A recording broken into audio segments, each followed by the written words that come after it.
Welcome back to Game Galaxy, and today I wanted to talk about how much I love the Sega Saturn. I have so many incredible memories with this machine and playing it with my friend Keith, and today I just have a small stack of games here. This is not all of them, but I just have a small stack here that I just wanted to talk about them and just my memories playing it. I always thought the Saturn was a little bit misunderstood and that it didn't really have its time to shine. To me, the Saturn was the arcade experience at home, and it literally was an arcade machine, as many of Sega's arcade games were on it, and that's primarily what I had and my draw to it. And I did not have a Sega Saturn in the heyday of when it came out, which I believe was 95 or 96, but I actually got mine in 2002. I know that is incredibly way later in the game, but it was the summer of 2002, and my brother got me this as a birthday present, and it was an incredible gift. He always gives me awesome presents, so thank you, Nathan. I have no idea why he did that year, but it was such an amazing present. I'm happy that he did because it gave me hours of entertainment.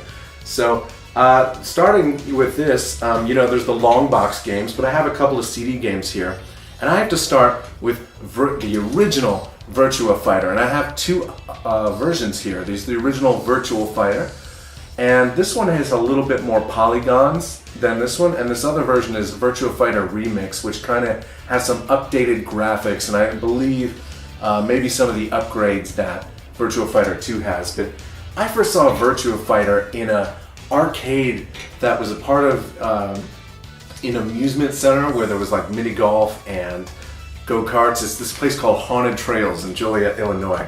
I don't know if they still have this, but there was this place called the Nickel Arcade, and they had all older video games, and everything cost a nickel. It was awesome, and I remember they had a Virtua Fighter machine there, and particularly, it just, the first time I saw it, which was back in the day, it enthralled me. I believe you're on a helipad on a roof fighting, and I don't know why, that just amazed me. And so being able to get that later and re-experience what I experienced in the arcade was just an awesome thing.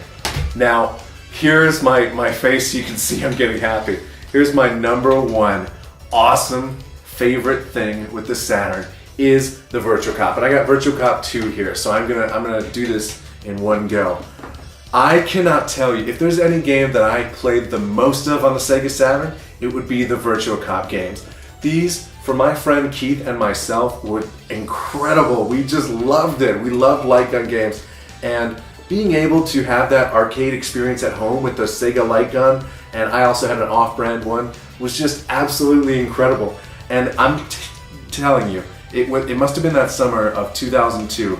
No joke, this is what my friend Keith and I would do. We would play, he'd come over to my house and we'd play through all of Virtua Cop 1, and then we'd be like, oh, you want to go outside? We'd go outside, we'd go to the local park of our neighborhood, and maybe walk around a little more and be like, you're bored, let's go back and play Virtua Cop or something. So we'd go back to my house, and then let's play Virtua Cop 2. We'd play through this entire game, beat it, and then let's go back outside, go up to the gas station, maybe go to Prino's, which was this amazing restaurant where they had hot dogs and pizza puffs, and then we'd be like, let's go play Virtua Cop again. And that summer, every single day, that is what we did. We played Virtua Cop, went outside, went back in, played Virtua Cop again, and we just did that rinse and repeat. And we got so freaking good. And I can't remember which one we favored between the two, because we kept switching back and forth. But obviously, Virtua Cop 2 is the more fun game. And I think, we got so good at it that we could beat the game. I hope I'm not making this up, but I feel like we could get to the last boss in Virtua Cop 2 without ever having to use a continue. And then maybe we would lose a life or two on that last boss because it could get a little tough. But man, Virtua Cop, I can't tell you. I love light games so much, we both did, and it's truly something I miss with new TVs, and that technology only works with CRT TVs. And I don't have one, and I really don't have the space for it where I live now, and I plan to be here maybe long term, and I just don't know how I'm gonna do it because I keep seeing these beautiful sets out on the street, and I actually brought one into my place one time, but then I was like, I can't keep it. And I know my wife be like, why do we have this? And it's just because I want to play light gun games again. So I missed that, and these just were incredible. So because I don't have that TV, any footage you're seeing, of course, is going to have the reticle on screen because I just don't have that CRT TV. So, Virtua Cop, man, that was a game of the summer. Now, Die Hard Arcade. This was a game I'd always played in the arcade, and when I heard it was on Saturn, I lost my mind. And this is actually a Dynamite Deca game, Dynamite Cop, or Dynamite Deca, I think it's called in Japan. And they kind of just reskinned it and made it follow the Die Hard movie, and it's just so much fun. You know, in the last 2 years of Game Galaxy, I've wanted to do this as a Christmas episode, but I always get way too busy around that time, and I haven't done it, so maybe we'll get a review this year. This isn't in any particular order here, but we got Mortal Kombat 2. Now this is a multi-platform game, but one of the reasons I love this on the Saturn is because I have never beaten Mortal Kombat 2. Never done it. I've beaten Mortal Kombat 1, I've beaten 3, I believe, and 4, and all the rest. Never beaten 2.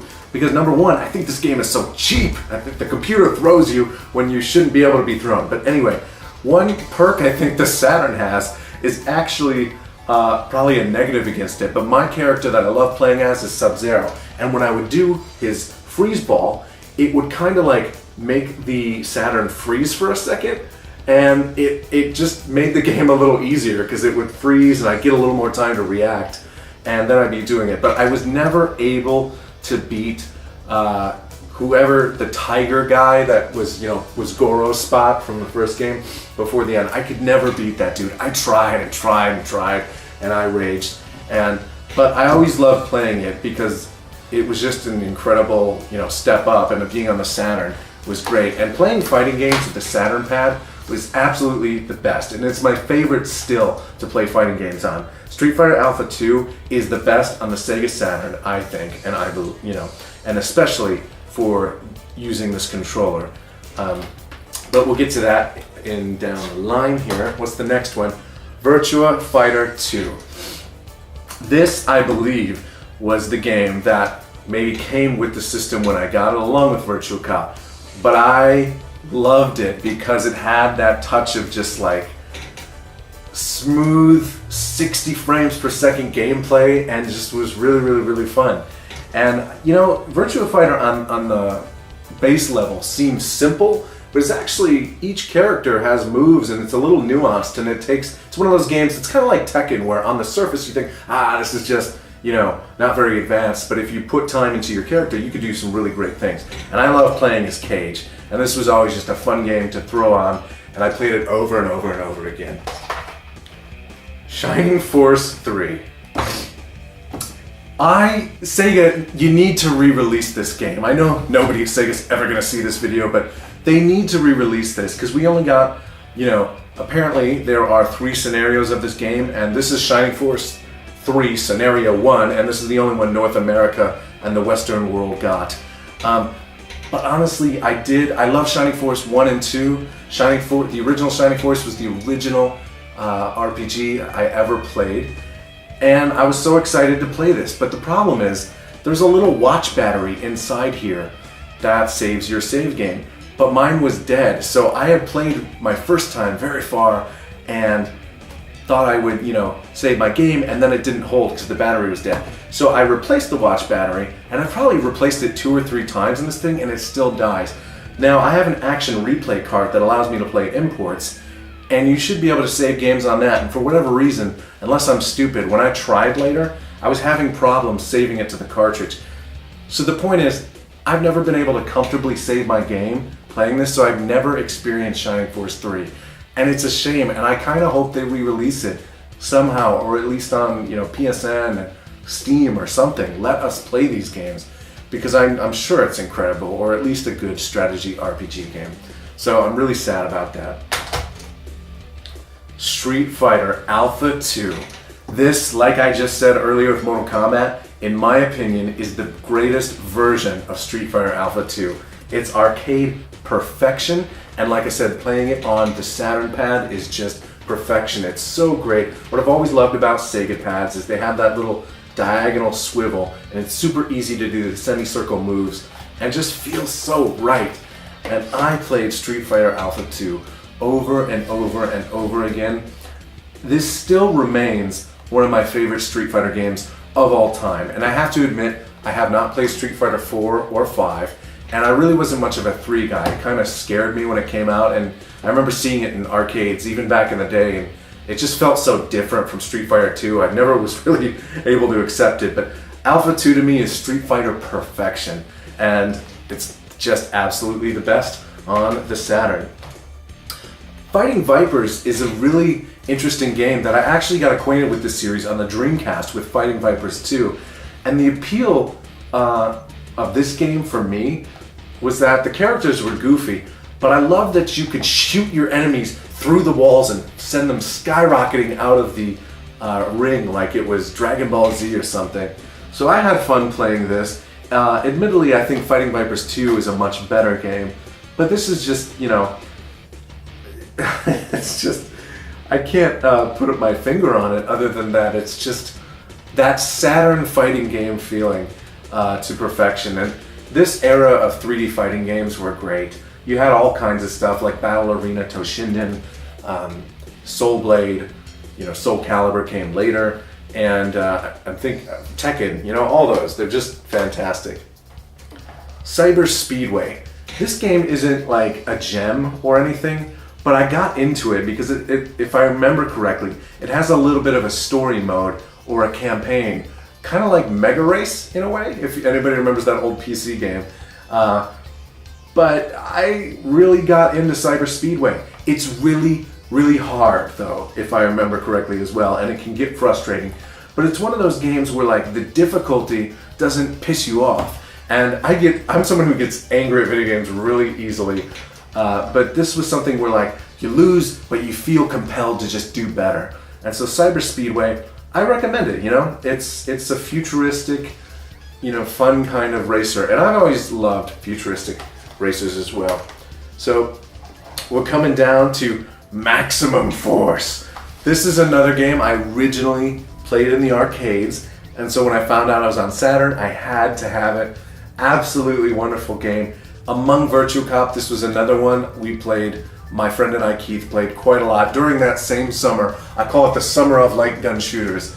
And this was fun because it used the like digitized film, you know, real life people in its thing, and it was fun. It wasn't as good as Virtua Cop or arcadey feeling, but arcadey feeling's the wrong word, but this was just also a fun game just to shoot and have fun with. We also played, you know, I don't have Area 51 out to show you here, that one, but we didn't do Area 51 that much. I don't think we liked it as much. It was always Maximum Force and all that. So, like I said, just wanted to share some of my memories and love of these games, and I hope some of the games have just given you memories if you had them. You know, this isn't all my games, but I don't have too many more, to be honest, because Saturn was, I mean, it wasn't as rare as it was when I was buying these in 2002. I had to get them exclusively off eBay and weird warehouses. But what's funny is my friend Keith and I, we made a little martial arts movie called Blood Tie, and maybe I'll show some clips here up on this video.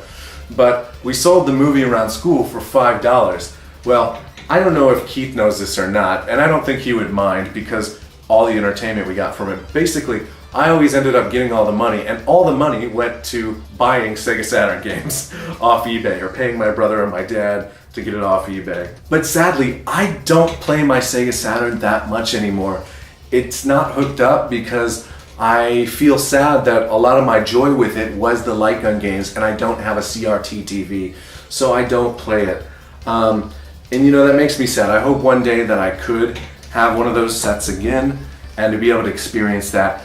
But I also just, you know, I never modded this. I think my brother had a Saturn that he modded just because I was weird and didn't want to open it. I didn't want to solder. I was like, no, I want to get like, you know, everything. I don't want burned games. But nowadays, I know Saturn is for some reason so obscure and hard and rare that I'm not really interested in getting into the physical thing. And I'm just praying that we can hopefully get a working Sega Saturn emulator sometime in the future.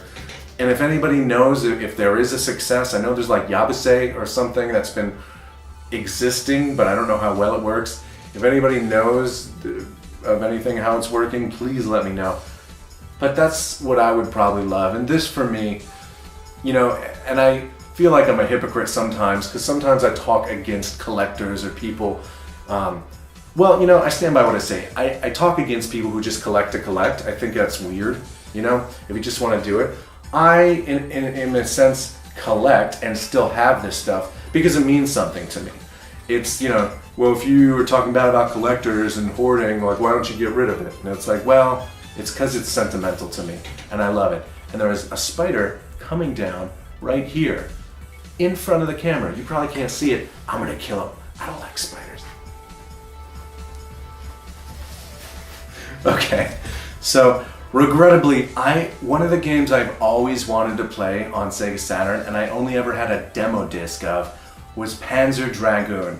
I never had the money for it, and I don't even dare to look now because I assume it's just astronomical prices.